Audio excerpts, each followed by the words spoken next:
pangalan pala, naku, nakakagutom na. Ito ay isang must-try recipe na hatid namin sa inyo this Monday. Alam nyo ba na ang ating paboritong burger at fried chicken ay pwede rin gawing burrito? Nako, ito level up ang experience natin dyan. Alamin na natin kung paano gawin yan dito lang sa Sarap Pinoy. Kapag binanggit ang comfort food, sumasagi agad sa isip natin ang mga putaheng mabilis gawin ngunit puno ng lasa. Isa na dito ang signature BB Burger and Fried Chicken Burrito Wrap. Ang espesyal na kombinasyon ng mga paborito ng bawat Pilipino na burger, fried chicken at burrito. At para turuan tayo kung paano ito gawin, makakasama natin si Cheska Costes at si Chef Raisa Riz Camposano dito sa Sarap Pinoy. Una nang nag-coat ng chicken si Chef Raisa para sa ating fried chicken burrito wrap at sunod naman itong pinrito sa deep fryer. So, luto na po ang ating boneless fried chicken. Ilalagay na po natin siya dito sa chopping board para makat na po natin and ma-assemble na po natin. Isahan na po natin yung pag-assemble ng chicken burrito po. Gagamit po tayo ng toasted pita bread. Kanina po, tinost na namin siya bago mag-start. So, nilagyan lang namin siya ng butter para lang mas maumami siya. Umpisahan po natin sa paglagay ng salsa. 2 scoop lang po, tapos medyo i-spread po natin siya para makalat po yung lasa sa bawat kagat po. Then, ito po yung grated cheese. Lalagay din po natin siya sa gitna. Yan. And next yung ating burrito sauce po. Then, para ma-roll po natin yung chicken, kailangan po natin siya i-cut into 2.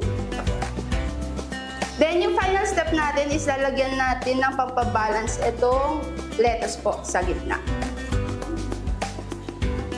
Then, i-roll na po natin siya para pag kinagat po kumbaga parang sama-sama na po. Kailangan po sa pag-roll medyo tight, wag po masyadong loose para hindi makalat kapag kinain po. Sunod naman na ginawa ni Chef Raisa ay ang kanilang yummy signature BB Burger. Yung buns po natin, toasted na rin po siya. So, dito lang yung tinost natin para lang kapag ka naglagay ka ng mga mayonnaise or mga dressing, hindi siya kakainin ng buns itself. Kasi pag hindi siya toasted, magiging malambot yung buns mo. Umpisahan po natin sa paglagay ng mayo. Then, ang ating cucumber. Ayan, dito naman po, kinakat namin siya ng ganyang portioning. Kasi po kapag bilog-bilog siya, na-overpower po yung lasa. So, dyan, evenly divided po yung cucumber natin. Lalagay na po natin yung boneless fried chicken natin on top. Then, ito po, chipotle sauce po. Konti lang po para hindi po masyado nakakaunat. Yan. And for added flavors ay sunod naman itong nilagyan ng kanilang signature flavor na tinatawag nilang Magic Taktak. Bacon po. Lalagay natin po siya on top. Then yung final po, ito yung sauce natin na cheese sauce. Then lalagyan po din natin siya ng lettuce para masarap. Ayan. At ito na ang ating signature BB Burger. At ito naman ang fried chicken burrito wrap.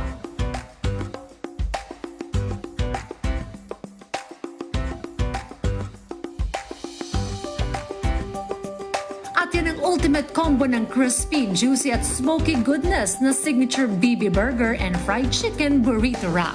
At kung may gusto naman kayong balikan sa mga nakaraan nating episode, maaari nyo yung bisitahin sa aming official social media accounts at Rise and Shine Pilipinas sa Facebook, YouTube at Instagram habang RS Pilipinas naman sa TikTok at X.